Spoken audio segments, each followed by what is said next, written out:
The man whom I once loved chained himself to a cathedral.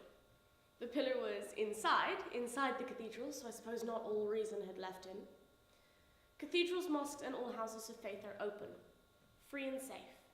They are manned at all hours for those that need peace on earth in life rather than after it. They offer a kind word and a place to sleep, and I expect nothing more from faith than this. But it is about to stop. The man whom I once loved decided for once to take a stand and attached himself to the cathedral. A lonely vicar offered him a cup of tea and placed a red rope at a polite distance. The hourly tour soon worked him into the script, and the man whom I once loved waved as he was described as a devout artisan, an environmentalist, and the ghost of Bishop Otto. Now, I understand protest, but true revolution should be all-consuming, the masses working together for the common good of the individual, not a lonely figure making a failing point too quietly.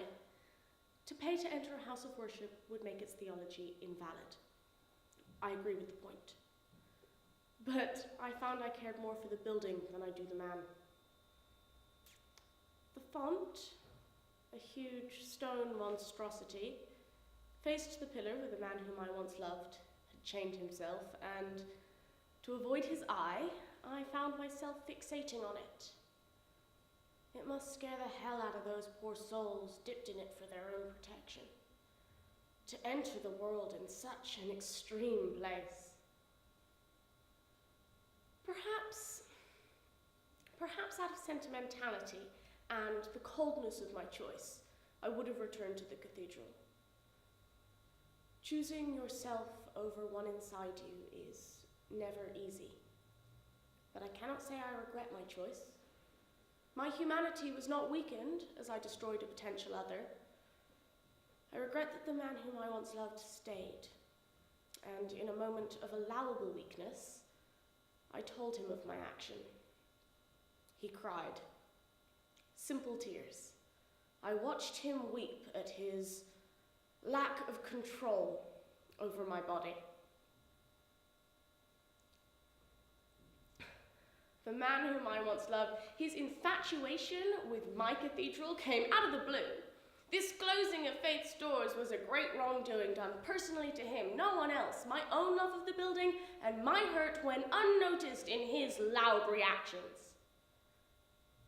For the first day, he had speeches and edifying phrases. With angry defiance, he addressed the two drunks who lent and commented on this crazed spectacle. The deaf volunteer ignored him, and the nervous vicar muttered, "I remember I apologized for the man whom I once loved," and this kind Devite smiled. I sat there in total for 5 days, each hour costing evident years on all our lives. The man whom I once loved wasted away, and I found I did not care. He was a statue to pity, selfish and unadorned save for the smell of the human body. Night crept in again, accompanied by addicts, the lonely and the cold. Humanity shuffled past me and bunkered down in the shadow. We were all just part of the architecture. I reached out to the man whom I once loved to see if he was still real, alive, and was saddened to find he was. I thought about crying, but thought better of it. I tried to give myself to that non-existent God, but there was no one there. I rose. Each action seemed staged. I had little control, but neither can I say I was unaware. I found my handbag, for example, smoothed down my hair. Perhaps I even applied lipstick. My love watched as I found a nail file and drew it over my left hand. I am not a woman who can wait for the action of others. The lightest of hugs. A kiss, just to say we were both really there. I slid the nail file through the skin and flesh below his third rib, but he made no sound. I pushed hard, twisting my weight against him, a caress of sorts. Still nothing. He took the blade from me then.